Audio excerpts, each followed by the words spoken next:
Hi, I'm Glenn Everett, Master of Machines. Well, I've had a few viewers of the channel say, Glenn, why don't you show us your cars? I don't have a big collection, but I do have a great collection of 3 vehicles that are entirely different to each other. For this episode, I'm going to show you this car right here behind me, this 1963 S-Series Valiant. Australian delivered, beautiful car. Let me tell you the story and give you a look around it. So it was an interesting story with this car. It's a car I couldn't really afford at the time, but just had to buy it. You know how you beg, borrow, steal, do whatever you can when you see a machine so special that you know you're never going to find again. And I saw this thing advertised online all the way over in Western Australia, which is quite a distance away from me. Photos didn't look too flash and I nearly bypassed it. I ended up contacting the owner and I said, look, can you send us some more pics? And he said, look, we're not very computer literate, but I'll get the wife out with the iPad. And I said, look, take pictures of everything. Got all these images back and I tell you what, I nearly fell over. I just could not believe the condition of this thing. 109,000 genuine miles. Had owned the car since 1979. He owned a grocery store, hard-working fella.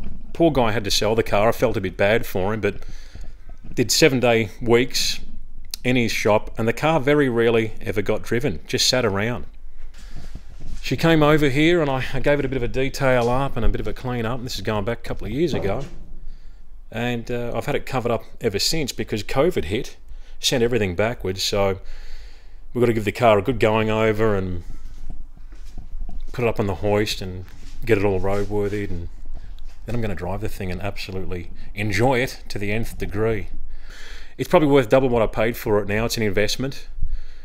You've probably all seen what's happening with classic cars lately. It's gone insane, absolutely insane with values. So this is a car I don't want to sell, ever. It's a keeper.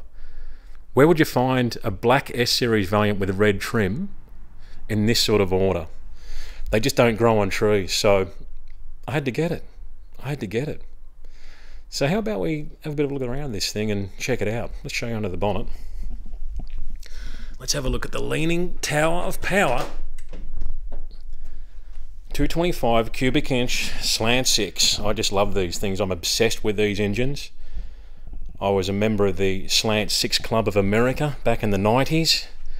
This is before they had Facebook with groups and what have we. There's a ton of information available for them online now.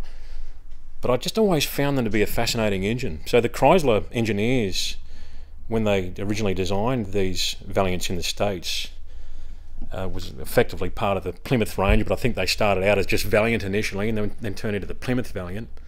They wanted a very low engine profile so that they could keep the nose of the car down, keep it low and keep it sleek, requiring an engine that didn't sit quite as high as your everyday inline 6-cylinder.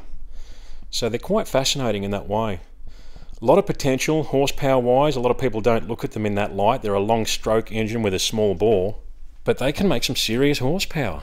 In fact, in the US, these engines were actually quite successful in the compact NASCAR series in the early Valiants over there, and running against Ford and GM equivalents, they ran what was called a hyperpack engine.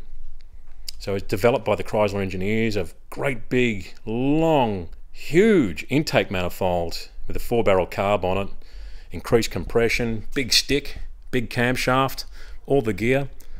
And apparently the smaller 170 cubic inch engine that the US got, including a 198 and a 225, the 170 engine turned to something like 8,000 RPM, which is pretty impressive.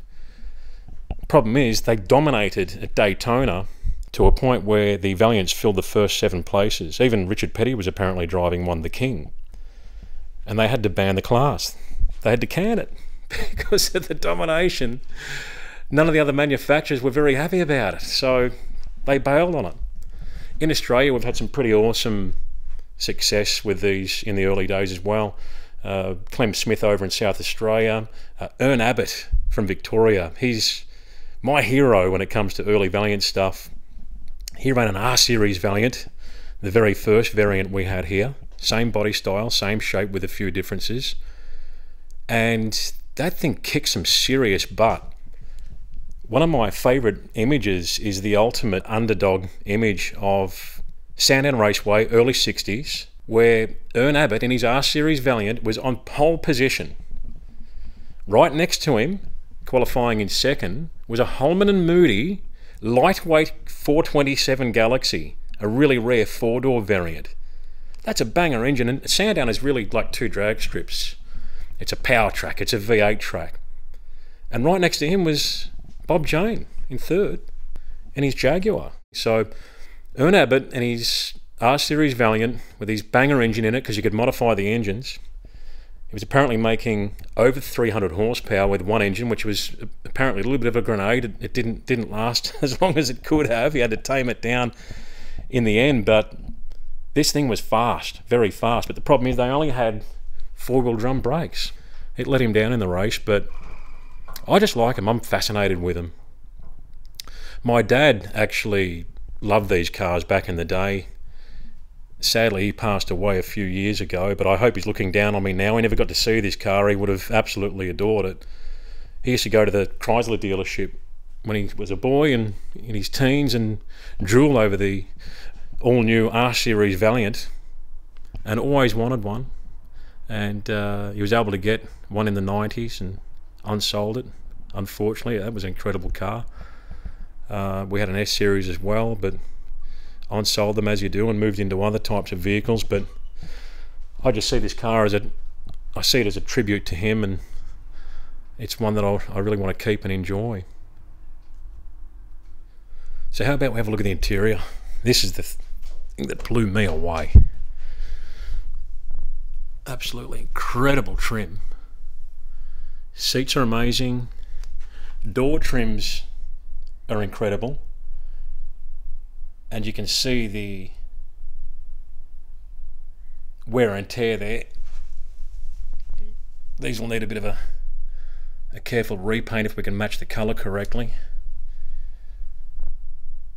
A little bit of a tear in this trim here, but overall pretty amazing.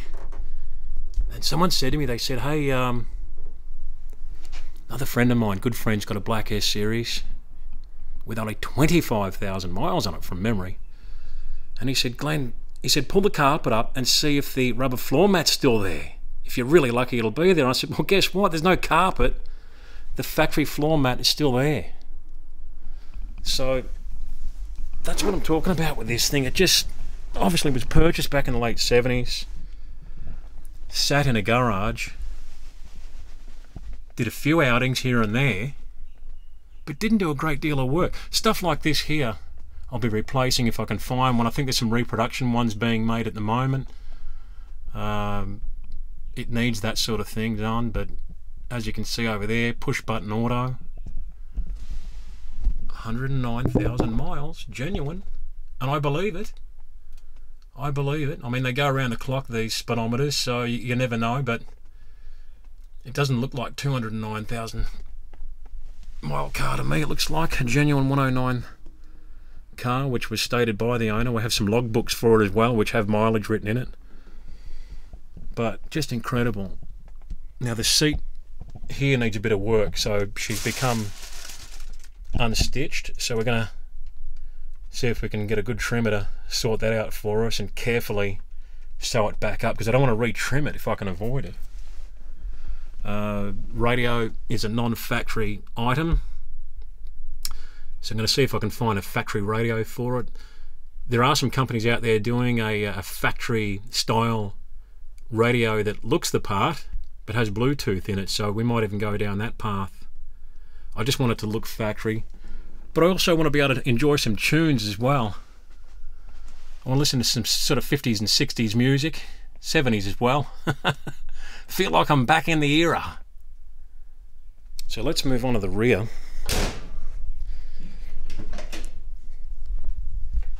Have a look at that. See if we can get a bit more light in here. That's better. Yeah, have a look at that back seat. I kid you not, it looks like it's barely even been sat in. And look at that for a door trim. Absolutely mint.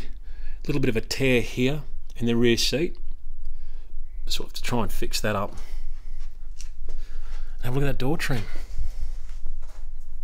Incredible condition. We don't want to hit this car here, do we? That'll be the next one I'll be showing you. You can probably guess what it is anyway. I think you already know. But look at that. Absolutely mint. Roof lining, beautiful. What an absolute gem. Makes me happy. So how about we have a look in the boot?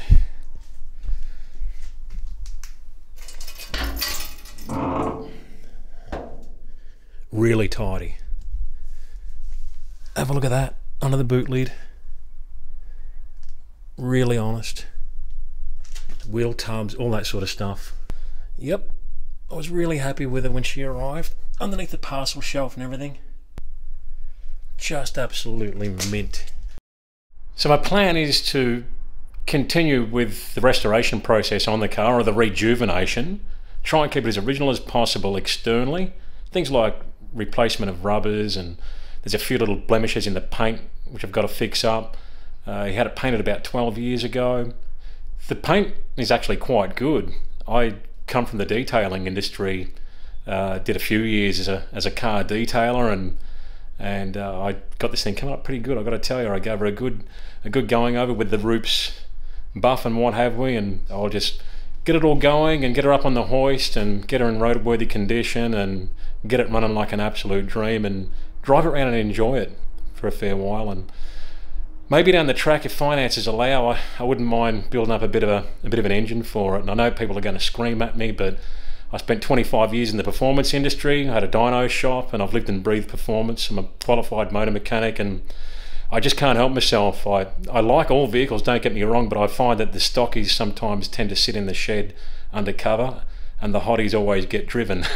So we'll have some fun with it for a while in standard condition, and then we'll maybe look at, you know, acquiring another engine for it down the track. And I'd like to keep it looking completely stock on the outside, maybe lower it ever so slightly.